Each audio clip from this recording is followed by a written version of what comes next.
से पहले देख लेते हैं क्या है आज खबरों में खास। हेडलाइंस के प्रायोजक हैं crest care multi specialist hospital, Dwarpahari road, Jamua थाना के निकट, गिरिडीह। इस त्योहार टीवीएस बाइक की खरीद पर करें महाबचत। आज ही पहुँचे तिरंगा चौक स्थित सीएल ऑटोमोबाइल्स। प्रसिद्ध रेडियोलॉजिस्ट डॉक्टर शैलेंद्र कुमार चौधरी द्वारा संचालित नव अल्ट्रासाउंड एंड डायग्नोस्टिक सेंटर और आपके उत्तम स्वास्थ्य का रखे ख्याल। Navdeep nursing home, Bishanpur, Pachamba road, Giridih. Bagodar प्रखंड में गरीबों के राशन का हुआ बड़ा घोटाला। डीलरों ने उपायुक्त को ज्ञापन सौंपकर नवंबर माह का एनएफएसए अनाज के घोटाले की दी जानकारी। तीसरी और गांवों में वन विभाग की टीम ने जंगलों में की छापेमारी, भारी मात्रा में लकड़ी किया बरामद। नगर निगम क्षेत्र के वार्ड नंबर 4 स्थित बिशनपुर में नाला निर्माण का ग्रामीणों ने किया विरोध। गंदा पानी कब्रिस्तान में नहीं गिराने की मांग। और मकतपुर रोड कालीबाड़ी के पास आहाना ई व्हीकल्स शोरूम का हुआ उद्घाटन। शोरूम संचालक ने सस्ते दामों पर ई रिक्शा व उसके पार्ट्स देने की कही बात।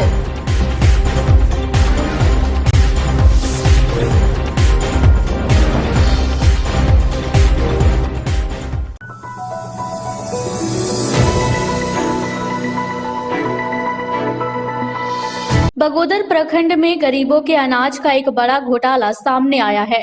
बगोदर प्रखंड के पीडीएस डीलरों ने नवंबर माह का एनएफएसए अनाज के वितरण में हुई भारी गड़बड़ी को लेकर उपायुक्त को ज्ञापन सौंपा है। गिरिडीह उपायुक्त कार्यालय ज्ञापन सौंपने आए बगोदर प्रखंड के पीडीएस दुकानदारों के लोगों ने बताया कि नवंबर 2021 का अनाज गोदाम से उठाव भी नहीं हुआ है और डीलरों के पीओएस मशीन से अवैध रूप से पीएमजी के एवाई के साथ एनएफएसए का अनाज वितरण स्लिप ऑनलाइन से निकाल लिया गया है। उन्होंने कहा कि नवंबर माह का एनएफएसए का अनाज 8 दिसंबर तक गोदाम से दुकानदारों तक नहीं पहुंचा है। डीलरों ने कहा कि इस घोटाले में प्रखंड आपूर्ति पदाधिकारी समेत कई लोग शामिल हैं, इसलिए गिरिडीह उपायुक्त पूरे मामले की उच्च स्तरीय जांच करवाकर दोषी लोगों पर कार्रवाई करे।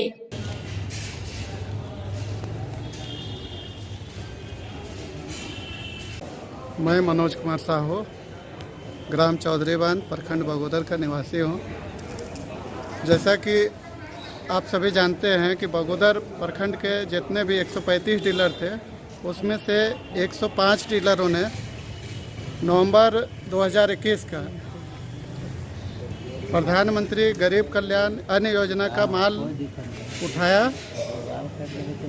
उसको वितरित किया, लेकिन एनएफएसए के तहत जो अनाज उठता था वो 8 दिसंबर तक उन लोग नहीं उठाए थे, जबकि ऑनलाइन उनके पॉस मशीन में 6 और 7 तारीख को वितरण किया हुआ दिखाई पड़ रहा है, जिसका रिपोर्ट हम लोग निकाले हुए हैं।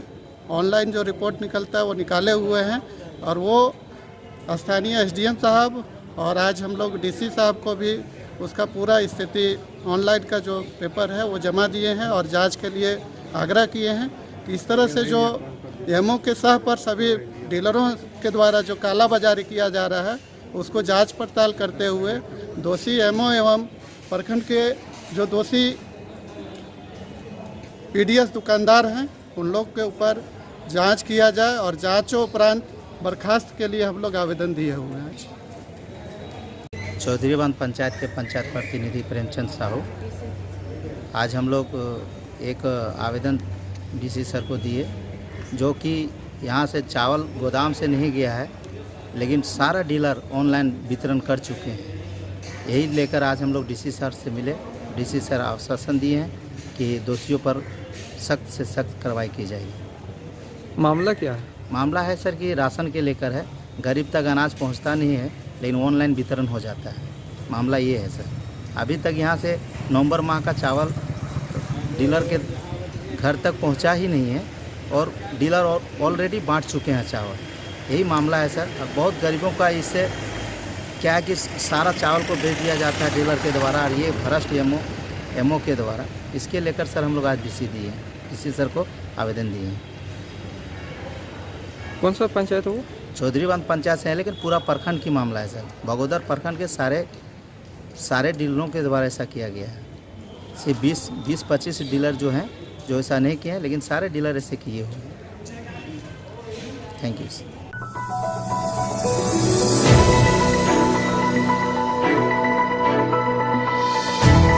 गांवा वन विभाग की टीम ने गुप्त सूचना के आधार पर शुक्रवार को 40,000 रुपए मूल्य की बोटा लकड़ी को जब्त किया है। बताया जाता है कि वन कर्मियों को गुप्त सूचना मिली थी कि गांवा प्रखंड के हड़हड़ा जंगल से अगले सुबह लकड़ी काटकर ट्रैक्टर के माध्यम से लाकर ईंट भट्टों में खपाने के लिए रखा गया है। सूचना के सत्यापन के बाद वन प्रक्षेत्र पदाधिकारी अनिल कुमार के निर्देश पर टीम गठन कर ईंट भट्टों में छापेमारी कर लकड़ी को जब्त किया गया है।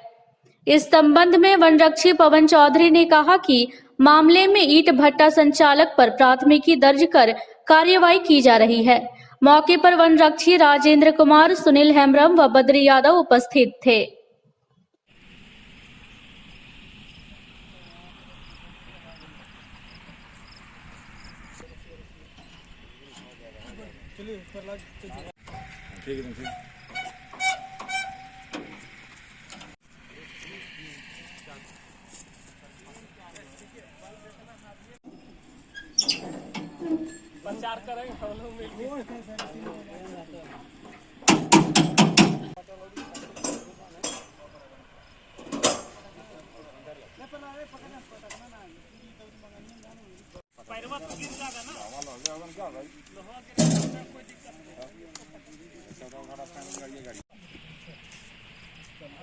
ग्रामीणों के द्वारा गुप्त सूचना दी गई थी कि गांवा जंगल से अवैध रूप से जंगल की लकड़ी काटकर परिवहन किया जा रहा है और हड़हड़ा स्थित ईंट भट्ठा में गिराया गया है। सूचना पाकर हम लोग घटनास्थल पर पहुंचे और पहुंचने के बाद देखे कि यहाँ पे लकड़ी अनलोड किया गया है। इस प्रकार मामला सत्य पाया गया। साथ ही हम लोग त्वरित कार्रवाई करते हुए वरीय पदाधिकारी के निर्देश पर एक टीम गठित कर जब्त लकड़ी जो जंगल से काट कर लाया गया था उसको जब्त कर वन प्रक्षेत्र कार्यालय परिसर गांवा ले जा रहे हैं। साथ ही इसमें पता चला है कि भट्ठा संचालन एवं ककनी के कुछ इसमें व्यवसायी लोग भी शामिल हैं जिनके द्वारा यह अवैध कार्य किया जा रहा है। मामले की पूरी छानबीन की जा रही है। दोषी व्यक्तियों के विरुद्ध वन अधिनियम के तहत कठोर कानूनी कार्रवाई की जाएगी।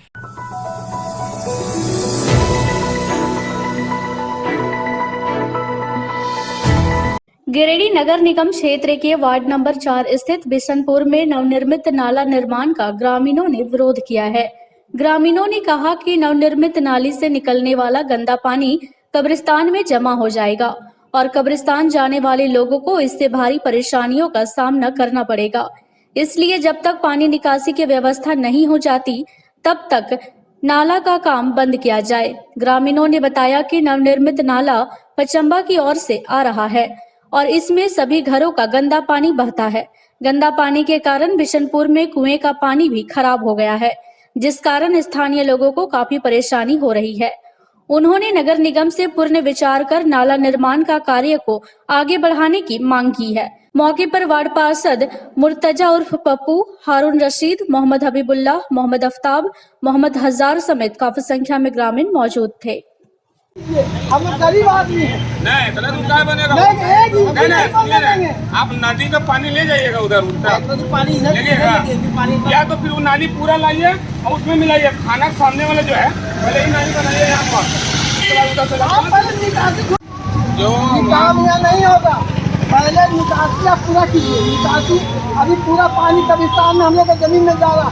हम लोग पानी नहीं पी पा रहे हैं। यहाँ का सब कुआं खराब हो गया। पहले आप निकासी कीजिए जहाँ पानी नाली बना रहे हैं वो ऑब्जेक्शन नहीं, लेकिन पानी जहाँ जाएगा पहले वहाँ से बना के यहाँ तक ला लीजिए। उसके बाद कोई दिक्कत नहीं। हम लोग आ रहा है वहाँ 10 फीट का सर्वे का है। पूरा बाबा आदर का सर्वे में रोड है, नाली है उसका। वो कागज में से देखिए ना, उसका निकासी वहीं अंदर है। जो IAS अफसर का घर बन रहा है नाली वहाँ से सीधे गया हुआ है 10 फीट का।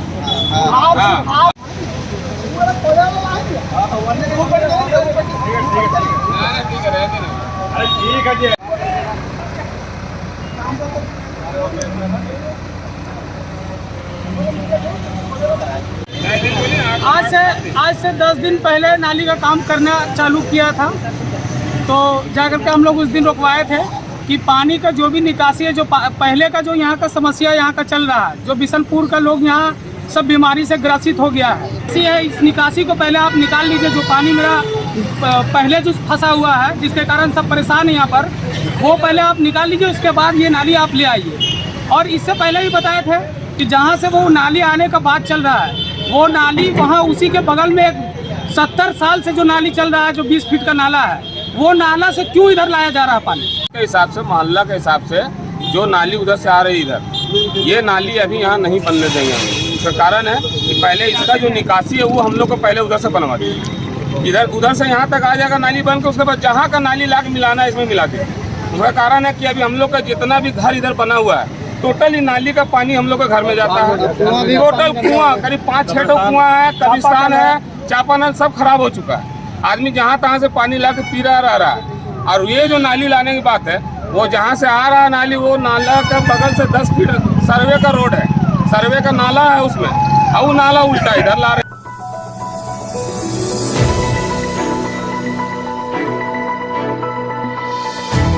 शहर के मकतपुर रोड कालीबाड़ी के पास शुक्रवार को आहाना ई व्हीकल्स शोरूम का विधिवत उद्घाटन किया गया।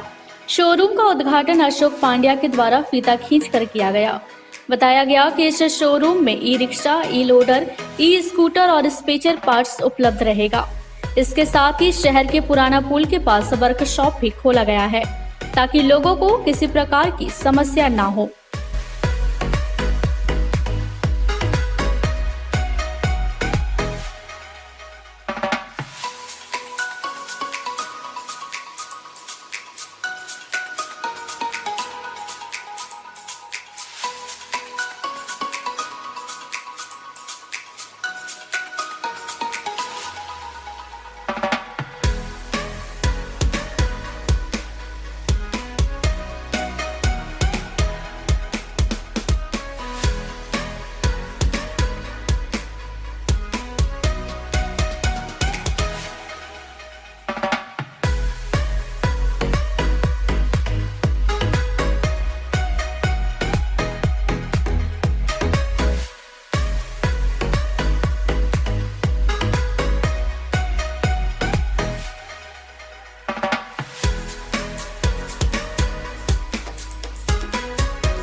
विनोद जैन कल का बहुत शुक्रगुजार हूँ कि इन्होंने ये पहल की है।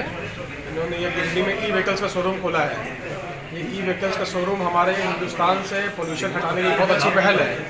मैं यंगस्टर से अपील करूँगा कि वो ई स्कूटर का यूज़ करें और कंपनियों से यूज़ करो, जैसे डीलरशिप एजेंसी है वो ई लोडर का यूज़ करें, ताकि हमारी कंट्री में पोल्यूशन कम हो और हमारी आने वाली 3 पीढ़ी पोल्यूशन फ्री कंट्री में रह पाए। जैसे हमारे ऑनरेबल मिनिस्टर श्री नितिन गडकरी जी ने कहा था कि अभी आने वाले मार्केट में 2 लाख करोड़ की इंडस्ट्री होने वाली है, तो धीरे धीरे पहल करेंगे लोग, धीरे धीरे शोरूम खोलेंगे, तभी लोग इसके खिलाफ इसके लिए जागरूक होंगे कि हमें ई व्हीकल का प्रयोग करना चाहिए। मैं विनोद अंकल को बहुत बहुत धन्यवाद देता हूँ इसके लिए, और मेरी पूरी शुभकामनाएं इनके साथ। मौके पर शोरूम के संचालक विनोद जैन ने बताया कि हमारे यहाँ बढ़िया और किफायती दाम पर ई रिक्शा, ई लोडर, ई स्कूटर उपलब्ध है। कहा कि लोग एक बार अवश्य उनके शोरूम पधारे और सेवा का अवसर दे। हमने अपने ई मोटर, ई बाईसाइकिल और ई लोडर का उद्घाटन किया है। बहुत किफायती दाम में हम पब्लिक को दे रहे हैं। ये मकतपुर रोड गिरिडीह में ये प्रतिष्ठान। उद्घाटन अवसर पर कुंदन मल जैन, श्रीपाल जैन, चांदमल जैन, महेंद्र जैन, अशोक जैन, चारू जैन, नेहा जैन, सूरज, गौरव जैन, विधात सेठ, विनीत जालान आदि उपस्थित थे। इस दौरान सभी ने शोरूम के संचालक को अपनी शुभकामनाएं दी।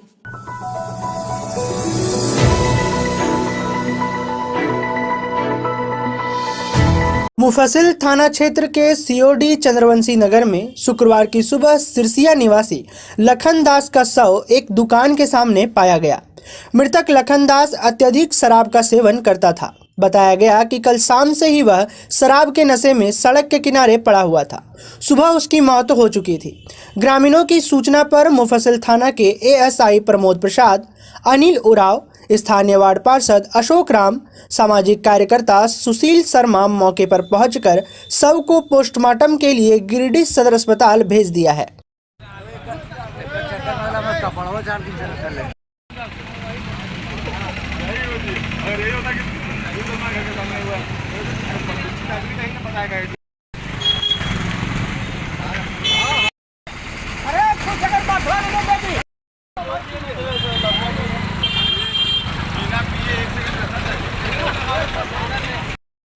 ये सुबह में कुछ लोग गांव वाले लोग आया मेरे घर के पास और बताया कि कोई आदमी है जो रात में शायद शराब का नशा में था, तो रात को यहाँ सोया।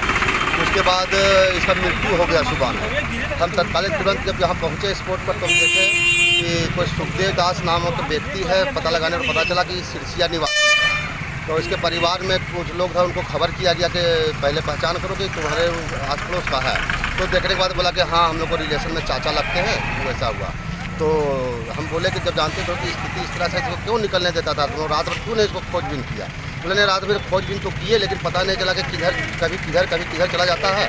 आज इस रूट में था तो यहाँ पर हमको पता चला आप लोग के माध्यम से, तो हम यहाँ आए तो देखे तो लगा कि नहीं मेरा ही परिवार का है।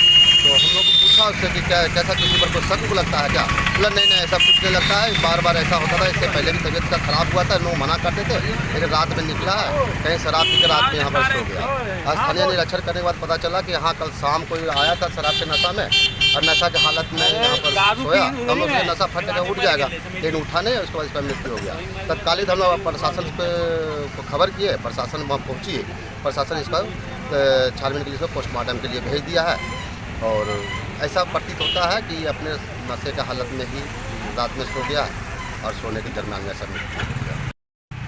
आज सुबह इधर से जब हम बच्चा लेके स्कूल क्रॉस कर रहे थे तो पता चला, तो हम रुके तो देखे कि लखन दास गिरिडीह कॉलेज मोड़ पर बराबर वहाँ रहता था, साफ़ सुथरा करता था। वहाँ के ग्रामीण लोगों को पैसा वैसा देता था, खाना पीना वहीं खाता था और नशा का इसका बहुत ज़्यादा लत था। तो परसों सुबह भी वहाँ देखे गिरा हुआ पड़ा हुआ था कॉलेज मोड़ के पास।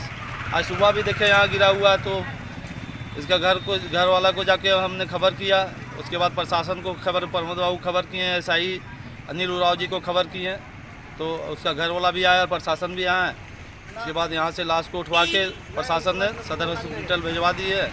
आगे का कार्रवाई जो हो जैसा हो। ये सुबह में कुछ लोग गांव वाले लोग आया मेरे घर के पास और बताया कि कोई आदमी है जो रात में शायद शराब का नशा में था, तो रात को यहाँ सोया। उसके बाद इसका मृत्यु हो गया सुबह में। हम तत्काल तुरंत जब यहाँ पहुँचे स्पॉट पर तो देखे कि कोई सुखदेव दास नामक व्यक्ति है। पता लगाने पर पता चला कि सिरसिया निवासी है। तो इसके परिवार में कुछ लोग था, उनको खबर किया गया कि पहले पहचान करो कि तुम्हारे आस पड़ोस का है। तो देखने के बाद बोला कि हाँ हम लोग को रिलेशन में चाचा लगते हैं। तो ऐसा हुआ तो हम बोले कि जब जानते थे कि स्थिति इस तरह से इसको क्यों निकलने देता था, तो रात भर क्यों नहीं इसको खोजबीन किया। बोले नहीं, रात भर खोजबीन तो किए लेकिन पता नहीं चला कि कभी किधर चला जाता है। आज इस रूट में था तो यहाँ पर हमको पता चला आप लोग के माध्यम से, तो हम यहाँ आए तो देखे तो लगा कि नहीं मेरा ही परिवार का है। तो हम लोग पूछा उससे कि कैसा किसी पर कोई शक लगता है क्या।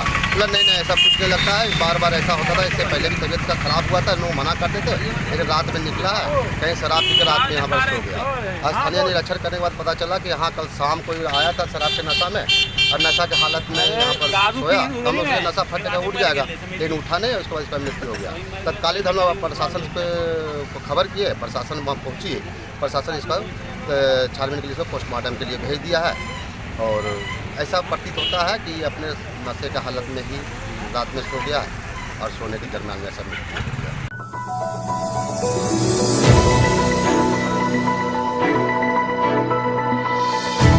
गिरिडीह प्रखंड मुख्यालय के समक्ष आजसू कार्यकर्ताओं ने पिछड़ी जाति के लिए 27% आरक्षण की मांग को लेकर एक दिवसीय सामाजिक न्याय सभा एवं उपवास किया। आजसू कार्यकर्ताओं ने बीडीओ को राज्यपाल के नाम एक मांग पत्र भी सौंपा।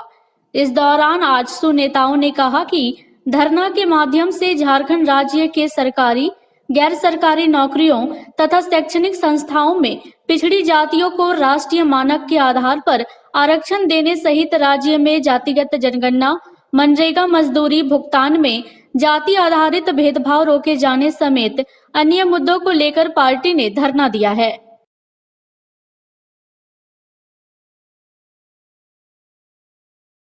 मांग को लेकर बैठे हुए हैं और कितने जगह पे चल रहा है धरना? आजसू पार्टी के केंद्रीय अध्यक्ष के निर्देशानुसार यह उपवास कार्यक्रम पूरे सभी 264 ब्लॉक में आज किया जा रहा है। इसमें मुख्य मांगे हम लोग का है कि सरकारी और गैर सरकारी दोनों में 27% आरक्षण ओबीसी का होना सुनिश्चित कराए सरकार। दूसरा है क्या जातिगत आधार पर जनगणना कराए। तीसरा है कि पिछड़ों को आजीवन वैधता का जाति प्रमाण पत्र दिया जाए और मनरेगा मजदूरी में जाति आधारित भेदभाव रोका जाए। जिन 5 माह हम लोग का है जिसमें उसी के लिए हम लोग आज बैठे हुए हैं। इस पूरे राज्य में आज एक दिवसीय उपवास। आगे भी क्या है? आगे फिर 21 तारीख को झारखंड के सभी जिला मुख्यालय में इसी को लेकर एक दिवसीय उपवास कार्यक्रम रखा गया।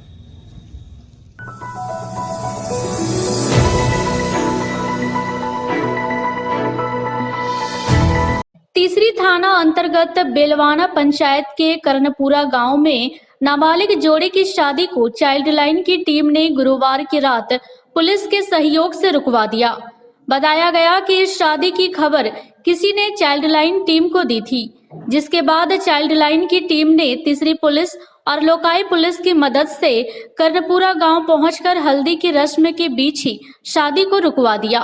वहीं तीसरी थाना पुलिस के द्वारा दोनों नाबालिग जोड़े को थाना लाया गया। बाद में पुलिस ने दोनों नाबालिगों को चाइल्ड लाइन के हवाले कर दिया। इस बाबत चाइल्ड लाइन के लोगों ने बताया कि दोनों नाबालिगों को CWS गिरिडीह ले जाया जाएगा। उसके बाद दोनों के माता पिता से बॉन्ड करवाया जाएगा।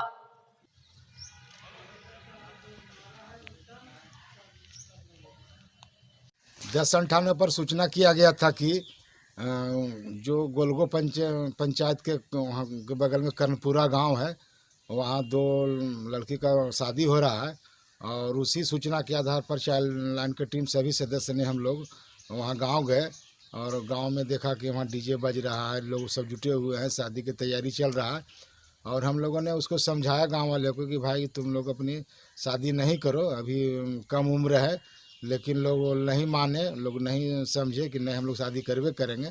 लेकिन इसकी सूचना हम लोग थाना में तीसरी थाना को दिए और हमारी सूचना के आधार पर तीसरी थाना और लोकाई थाना के थाना प्रभारी और पुलिस टीम के साथ वहाँ पहुँची और जो शादी हो रहा था उसको लोग रुकवाए और उन लोग को दोनों लड़का लड़की को रात में ही लोग थाना में ले आए हैं और अभी इन लोग थाना में हैं। इन लोगों को फिर बॉन्ड किया जाएगा, इन लोग के साथ एग्रीमेंट किया जाएगा कि भाई लड़की का उम्र 18 साल के बाद, लड़का का उम्र 21 साल के बाद ही शादी करेंगे, तभी इन लोग को छोड़ा जाएगा और अभी CWC इन लोग को प्रस्तुत किया जाएगा गिरिडीह।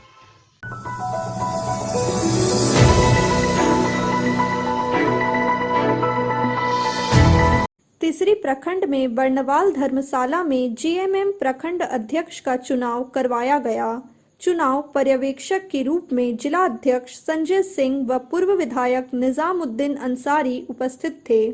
बैठक में हंगामे के बीच रिंकू बर्नवाल को प्रखंड अध्यक्ष का दायित्व सौंपा गया। प्रखंड अध्यक्ष के लिए 2 उम्मीदवार मैदान में थे। दोनों के बीच वोटिंग प्रक्रिया के बाद रिंकू बर्नवाल के नाम की घोषणा की गई। मौके पर सफीक अंसारी, निरंजन सिंह, इस्तिकियाक अंसारी, सरफुद्दीन अंसारी, अशफाक अंसारी, मनोज यादव सहित सैकड़ों JMM कार्यकर्ता मौजूद थे।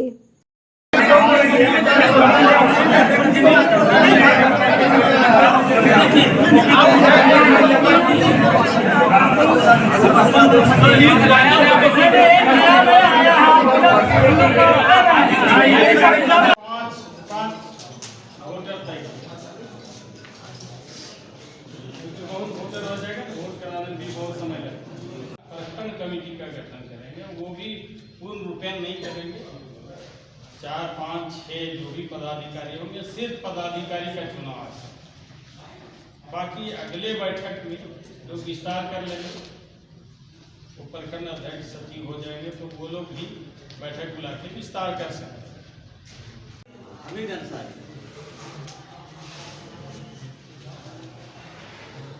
मोहम्मद मुख्तार आलम,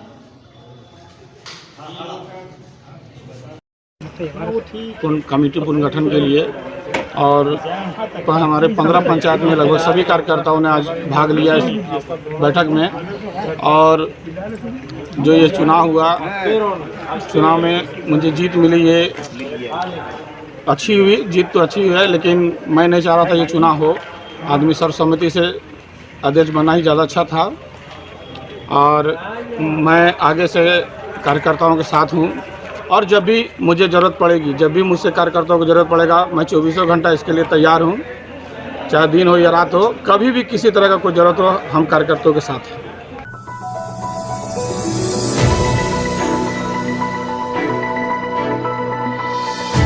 गांवा प्रखंड के गांवा सतगांवा मुख्य पथ पर अमतरो नदी पर करोड़ों रुपए की लागत से बना पुल कुछ ही वर्षों में बदहाल हो गया है। पुल का ऊपरी हिस्सा जर्जर हो गया है, लेकिन इसे देखने वाला कोई नहीं है। पुल के ऊपरी हिस्से में कई जगह छड़ बाहर निकल गया है, जिससे पुल से गुजरने वाली वाहनों के लिए खतरा है। कभी भी बड़ी दुर्घटना हो सकती है। इस संबंध में कांग्रेस के अल्पसंख्यक सचिव मरगूब आलम ने गिरिडीह जिला प्रशासन से इस पुल की मरम्मत की मांग की है।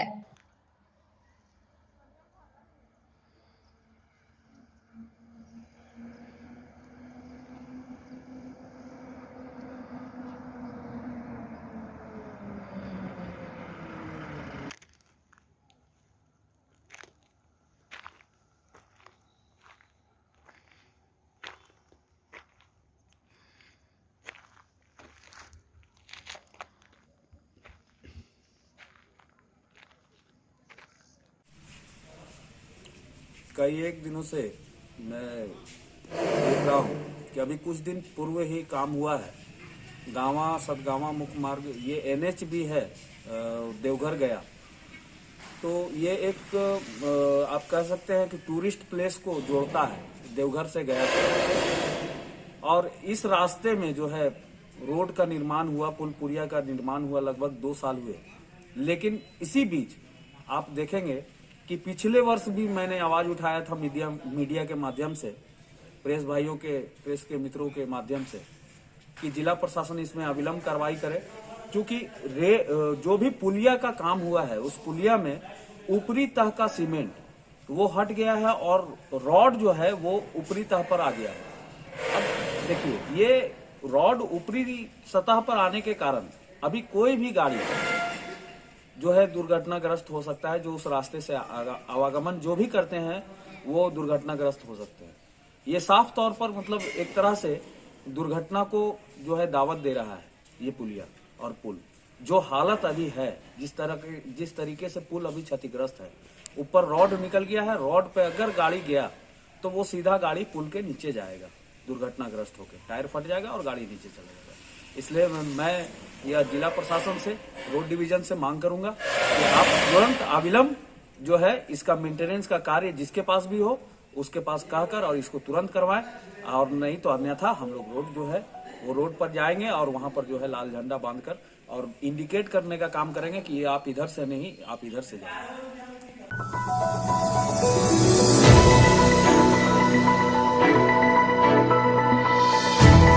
तीसरी प्रखंड के गुंगी पंचायत के लचकन मौजा के जंगल में लकड़ी काटने की शिकायत पर शुक्रवार को सुबह वन विभाग की टीम ने छापेमारी किया। जंगल के पास वन विभाग के लोगों को देखते ही जंगल कटाई कर रही महिला पुरुष भाग खड़े हुए। छापेमारी के दौरान वन विभाग की टीम ने भारी मात्रा में लकड़ी बरामद किया है। इस संबंध में वन उप परिसर पदाधिकारी अशोक यादव और प्रियेश कुमार विश्वकर्मा ने बताया कि जब्त लकड़ी को बोझ के ट्रैक्टर से तीसरी वन विभाग परिसर लाया गया है। उन्होंने कहा कि जंगल से लकड़ी काटने वाले लोगों की पहचान करने के बाद उन सभी लोगों पर कानूनी कार्रवाई की जाएगी।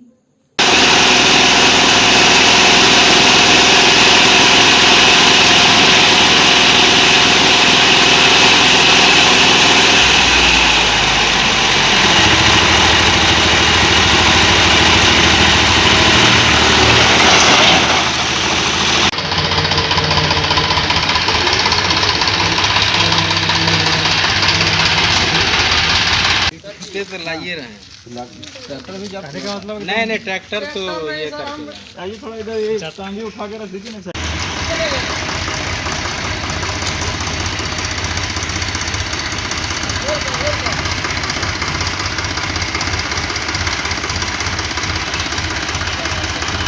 कुछ महिलाओं के द्वारा बराबर इस प्रकार का जो जंगल काट करके बोझा के रूप में अपने घर जलावन के लिए यूज करने के लिए ले जाया जा रहा था, उसी के तहत आज कार्रवाई करते हुए महिलाओं से जो है टांगी जब्त किया गया है कुछ, और लगभग 50-60 बोझा लकड़ी जब्त किया गया है। जांच के बाद जो है महिला का पहचान करके उस पर कानूनी कार्रवाई किया जाएगा। लेकिन जब उन लोग को सूचना हो गया कि वन विभाग का टीम यहाँ पे आ गया है, तो बहुत सारा महिला जो है बोझा को वहीं पटक करके जो है अंदर में भाग गई। लेकिन 8 से 10 महिला लोग का पहचान मने हो पाएगा, जो कि मेरा वीडियो वगैरह लिया गया, उससे पहचान करके कार्रवाई करेंगे।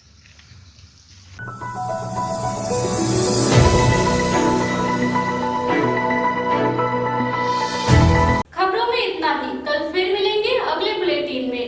दीजिए पूरी टीम को इजाजत। नमस्कार।